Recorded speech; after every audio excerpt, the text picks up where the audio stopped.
Well, folks, you know you're in for a treat when you hear that tune because it's time for another week of the Rec Poker Podcast. This is the Forums edition where we take a post from the Rec Poker Forums and talk about it here on the air. The forums are just one of the many free, amazing ways that you can get involved with Rec Poker. Come and celebrate your wins with us. Come and commiserate your losses. We like to study together. We like to play together. We like to hang out together. Most of what we do is free. Like I say, it's a largely volunteer-based organization, which is why I have to thank our sponsors, the Running Aces Hotel, Racetrack, and Casino. And I have to thank our Wrecking Crew members because my name's Jim Reed. I'm Rec Poker Jim in Twitter and Bluff Sterini in the home game. And you hear my voice a lot because they let me host the podcast on Mondays. But I am just one of the crew members that make up the Wrecking Crew. It takes a whole host of poker enthusiasts to come and make the magic happen here at Rec Poker every week. If you want to become a premium member, all it takes is $15 a month, and you can get your first month for only $5 using code RECPOKER. And that unlocks all sorts of amazing training material and even more fun social events and that kind of thing. Easy access, first access to a bunch of things, great prizes you can only get as a premium member. And all that happens because of the folks on the Wrecking Crew. So if you want to find out more about me and the other members of the Wrecking Crew, you can go to rec.poker/crew, or you can just listen up because you're going to meet a few of them here tonight. I'm Chris Jones. You can find me 5B5 on Twitter or 5x5 in the Poker Stars home game. And I'm Rob Washam, and you can find me as Radman50 just about everywhere. I'm Taylor Moss. I'm on Twitter as @Taylor_Moss, and in the Rec Poker home game as Gopherboy TJM. So it's Monday night. We're all playing against each other in the home game club. John Somsky runs these fantastic home games. We do 10 every week, a mix of no limit hold'em and mixed games. It's super fun. It's free to play. There's real prizes. Come check us out. We're getting into a post. Like I said, we are going to be working with the free forums here at Rec Poker tonight. We're looking at a post from Mikey Aces. And this post opens with something I love to see at the start of a post in our forums. It's a comment from Mikey Aces saying, "Hey, Rec Poker community, longtime listener, first-time poster. Wondering if you could give a bit of feedback for this situation." So I just want to say thank you, Mikey, for posting and for getting more involved in Rec Poker and for opening yourself up. You know, in order to learn, if you want to make the most out of it, you got to put yourself out there and share some areas where you're not certain about being correct, some questions. No one gets better without asking questions of other people. So we like to get better together, and the forums are a fantastic place to do it. So Mikey's brought us a post here where he's holding 10-10 in a tough spot. So he's playing $150 deep stack. There's 226 entries. The top 24 get paid. At this point, there's 37 remaining. At this stage, tables are breaking frequently, several new players at our table. Average stack is somewhere around 85 or 90K and 20-minute blind, so it feels more like a turbo-ish structure. Our hero, Mikey Aces, is sitting in the small blind with about 12.5 big blinds. The action folds around to the villain and the hijack, who opens to 12,000. The cutoff on the button fold. This player's been at the table for about an orbit, doesn't seem to be incredibly tight or loose, and has about 120,000 in their stack, which is a little less than twice what Mikey has. So Mike's the effective stack in this hand. Mike's holding 10-10, like I say, getting close to the money bubble, still a bit off. Some more information from Mike. Overall, my image is more tight aggressive, played maybe one or two hands since this player has arrived at the table, and he sees himself as having three options: fold, call, or raise. And those are the three options. So full points already for Mikey. Those are we joke about it a lot, but when you think about it, poker's a pretty simple game from that point of view. There's only so many ways you can take it. And then, of course, the question can be how much to raise if you choose to. But yeah, that's basically the holy trinity of options here. And so the question is, what should we be doing here? So some of the factors that I think we'll be considering as we talk about this hand will be stack depth, proximity to the button, and other stacks at the table or in the tournament as well. We've got some good responses here. I'm a Luigi. Put some information in here. Chris Jones, Taylor Moss, a few other people, and then there's a whole other series of hands at the bottom of this post that we're not going to get into today, but we're just going to focus on this 10-10 hand here. But again, I encourage our listeners do go check out the forums. They're free. Just go to rec.poker/forums and you can see for yourself all these great posts and responses, and maybe you can lend some expertise or ask some questions of your own. So, fold, call, or raise. Before we get too far down the road, I'll just open this up to the crowd. I see Taylor's unmuted first. With 12.5 big blinds, facing what I think is a min open from late position. Again, I'll just say that the top 24 get paid. We're 37 left at this point. Taylor, what's going through your head if you were our hero, Mikey Aces, in this spot?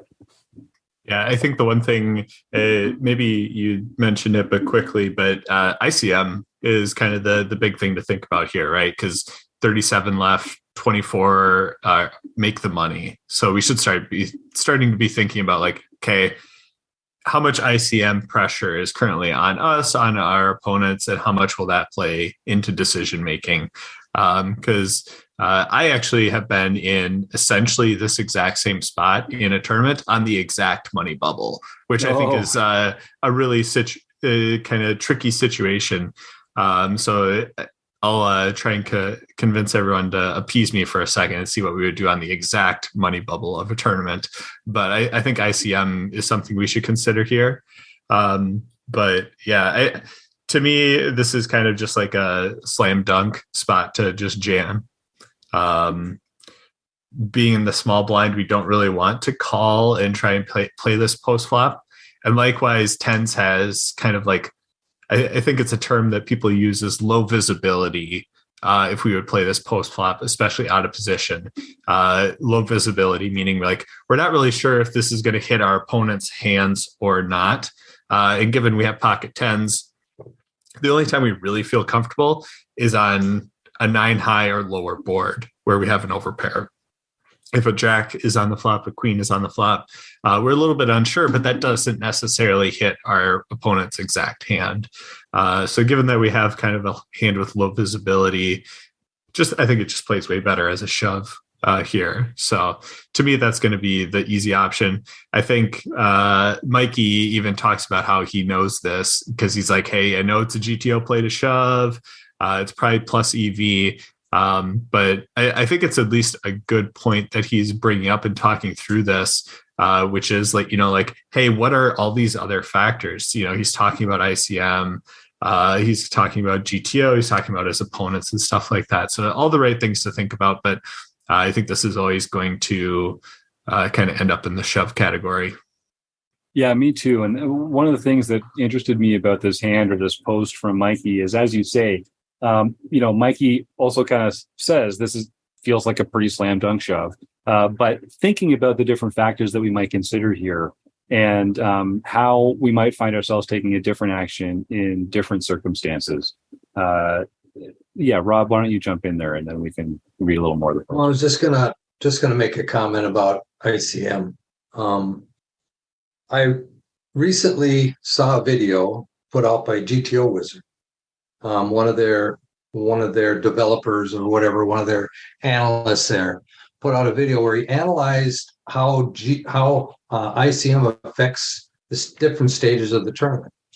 And he discovered that ICM really does impact the tournament, probably beginning after the first 25% are gone, is where it starts to impact. So ICM is really a factor throughout the whole tournament. Now, obviously, there's a couple points where it's really impactful, and that's at the bubble, and then at the bubble to the final table. So ICM is definitely a factor. So if ICM is a factor, the one thing that you have going for you is to be the aggressor and not the caller, because as the aggressor, in an ICM situation or in a tournament situation at all, you're putting pressure on that other person. So unless that person happens to wake up and he had aces, kings, or queens, they're going to be a slam dunk call.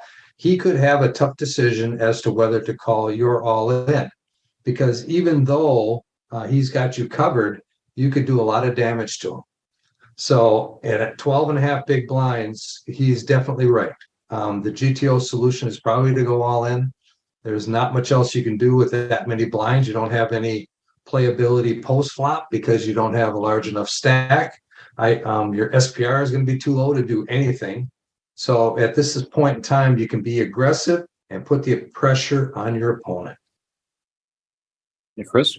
Yeah, one of the other things that I'd add about this post is like I see this struggle, and as somebody who I would say I have had the month from hell with pocket tens this month, I can relate, right? I can relate. I have busted some very big spots with pocket tens. But aren't they like twice as good as pocket fives? No, see, they're twice as bad. They're just they're designed to lose money. However, one of the things I want to point out is that there is this sort of thing that I see a lot of players questioning, and the language here is not sure if I'm overthinking this. I know that GTO play is to shove, and in some cases I'll have good fold equity, other cases I'll be flipping, and lastly I'll be in rough shape some amount of the time, but overall this is a plus EV play. And so I get that that's like a factor that weighs on a lot of people's minds, right? But the fact is, we only have 12 big blinds, and we're not close enough to the bubble. I like Taylor's question, if we're on the stone bubble, there's a case that we could actually potentially fold this spot. But here we have to take these plays. And you're right. Sometimes you're going to run into it, or sometimes somebody's going to have ace queen and they're going to call and we're going to flip and you're going to lose. There's going to be ace on the flop, and that's just the way this goes. But we can't sort of look away from those moments. We can't try to avoid them. You can't do much to sort of you've just got to sort of embrace that part of the game. And the only because otherwise you're just gonna you could just wait to get aces or kings, kind of fold down, have 2 or 3 big blinds. You'll probably make the money, probably, but maybe not. But you probably will. But then you're just playing for that, and you're never really going to win this tournament. You're not going to fold down to 2 big blinds and then be like, okay, now I made the money. Now I'm going to run it up. It's just it's just not going to work that way, because you have no fold equity anymore, and people are going to call you way wider. So you're just going to get taken out by a lot of hands. So I see this kind of struggle, and what you're struggling with is that this game is uncertain, and that you're going to sometimes run into it, and you're sometimes going to shove tens, and you're going to walk out of the card room having won nothing and wondering, did I make a mistake? And no, you didn't. You did the right thing. Rob? And how many times have you sat there in a tournament and been totally card dead with nothing to play? So with 12 and a half big blinds, you're looking down at a premium hand here at 10-10. And you, like Chris is saying, if you wait and try to wait for those aces, I always kid people that I'm sitting here waiting for aces because I'm folding all the time because the cards are so crappy that I've been getting. But that's not really what you're doing. What you're doing is waiting for a playable hand. And you can sit there for 2 or 3 levels and not get a playable hand. And so if you have a premium hand like this with only 12 and a half big blinds, you only have one choice. And that's to jam them in the middle and put the pressure on your opponents. Yeah, there's a great... sorry, Taylor, please. Yeah, just to feed off of that, because I think Rob is talking about a lot of good things. You're waiting for the right cards, but you're also waiting for the right spots. And honestly, this is a good spot, right? Someone in relatively later position, not early position, opens up to the minimum. You get folds to you in the blinds.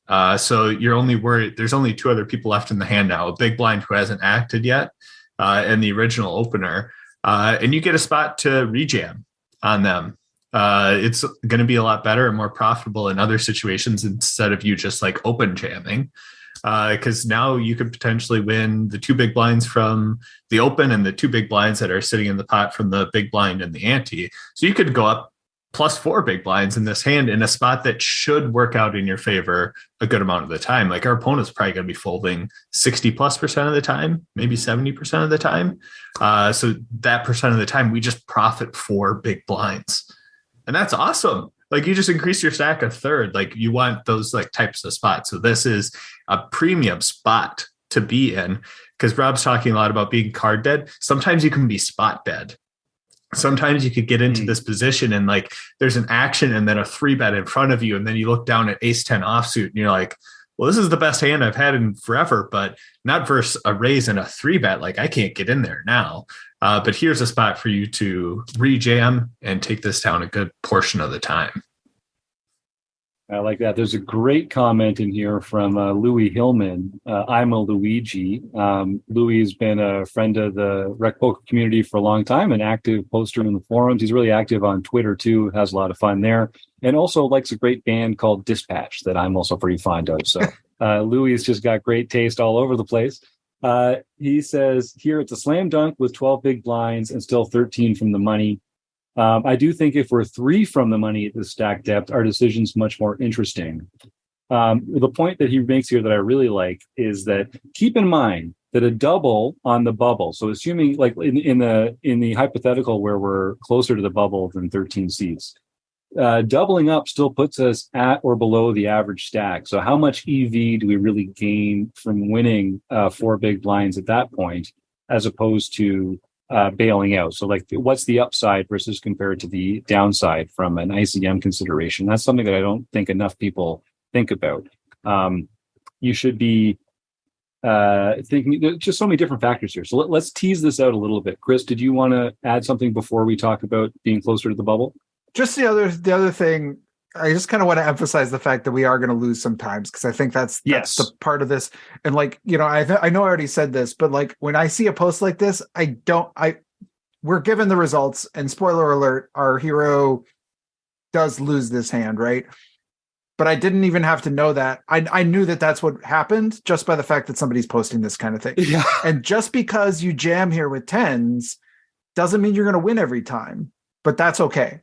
That's just fine. You know, like sometimes we're going to lose this. And so I just like, it's, you're going to lose sometimes, and that's okay. You're going to lose if you do this with aces sometimes. Like, right. And that's okay. Yeah. Also, if you're interested in playing tournament, especially multi-table tournament poker, get used to losing, kids. You're going to lose a lot. Even the best players in the world, they only cash 20% of the time. You know, 80% of the time, they're going home with nothing. Doesn't matter how close to the bubble it was. Just like you and me, they're going home with nothing 80% of the time. So, and whether it's with a bad beat or a mistake, losing is a big part of poker. And that's why it's kind of a great way to think about life too, because it's not fair. It's not something, you're not entitled to winning with the best hand. Thank God for players like me. You're going to lose. You're going to lose. So let's talk about if this was closer to the bubble. I think I still probably don't like this as a call based off a 12 big blind stack, out of position. Closer to the bubble, you should even be less call-y and more foldy or shovey.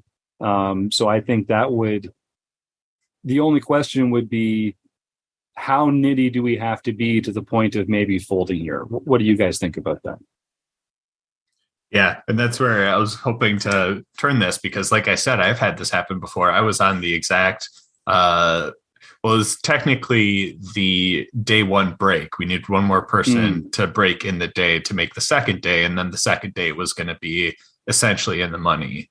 But I had this spot come up. I had 15 big blinds, had a chip leader open in the cutoff, and I was on the button with 10s. And I took the jam spot. I thought about it for a while and thought about it on my way home after I busted out taking the jam spot. But in all that thinking, I still think it was the right, just given like how much of a premium 10s is. And then also just the ICM factors, like Rob talked about. You want to be the one shoving. You want to be the one taking the aggressive action. Totally agree with all that. Like 15 bigs with a 2 big blind open in front of you. I don't want to call with 10s. I want to just put the money in and run Mhm. the cards. But interested, does anyone else do differently on the exact money bubble with tens? To me, I mean, I love that spot. Like, if I'm gonna fold tens in this spot on the bubble, it's gonna be to likely not the chip leader, especially if the chip leader is being like the table bully in this high ICM pressure time, because that is the best player to shove on, because they're gonna have the widest range. If somebody kind of opens up in front of me and it's like in this spot where they're like, they don't have a commanding lead, they've just got me slightly covered and they've opened and I've got tens and it's on the stone bubble, I'm probably folding tens. But in the spot you just described, I'm also probably just being like, this is too good a spot and they can have so much stuff that they're going to fold here, I'm just going to get it in. But I do think we can find folds with tens here. I mean, I think we can find folds with jacks here, because it's just it's hard when we're in these spots, and like we can, when we're on that point, we're not going to have to blind down to 2 big blinds, right? We can make a couple more folds depending on how big this tournament is, and we can likely just get ourselves into the money and pick our next spot to get our chips in the middle. And you know, I probably in those cases I probably would be folding tens. Rob? I was going to say, you almost play it like a satellite at that point if you're that close to the money bubble. But I like what Chris said about the spot, and it's also the player. I mean, if the players at your table are ICM aware, and the chip leader understands it, then he's going to be opening really wide because he knows that people are going to have a premium hand to continue based on the ICM pressure. But if it's a smaller tournament at a place like Canterbury Running Aces, you're going to have a lot of people that are not ICM aware, and they're going to play it as a chip EV spot. So if you're up against those types of players, you need to understand where they're coming from and then maybe be a little more careful about using ICM as a weapon. Yeah, one thing that I don't think has been mentioned yet, the other factor that I'd consider is this other stacks at the table or the other stacks in the tournament. If we're down to 37, there's only a few tables left. You can kind of look around a little bit. If you've got 12 big blinds and you are the lowest stack in the tournament, then it's different than if you've got 12 big blinds, but there's like 4 players out there with 3 or 4 or 5 big blinds. If there's players out there with really short stacks, it definitely incentivizes you to just fold close to the bubble, pick a better spot, don't challenge anyone who's got you covered, and just let those shorter players get eliminated through the natural laws of poker. Over time, the short stacks will get eliminated, and you can kind of cruise into the money that way, and then start playing more aggressively again, depending. The other thing that I wanted to mention that has been mentioned here, but I want to reinforce this, is that 13 players from the bubble, if you're playing in a tournament with like a couple thousand players, then 13 to the bubble is close to the bubble. But for most of the tournaments that we're going to be playing in, 13 to the bubble is an eternity. And while Rob makes a great point about ICM being a factor, at this point, it wouldn't be particularly heavy a factor. It wouldn't be something that I'd be weighing a great deal, just because you still need a third of the field, a third of the existing field has to bust before the bubble comes around, and that's just in absolute numbers. It feels like it's close to the bubble because you started with 226 entries and you're down to 37, and like, tables are collapsing and you're going to be down at 4 tables soon, and it's a pretty exciting part of the tournament.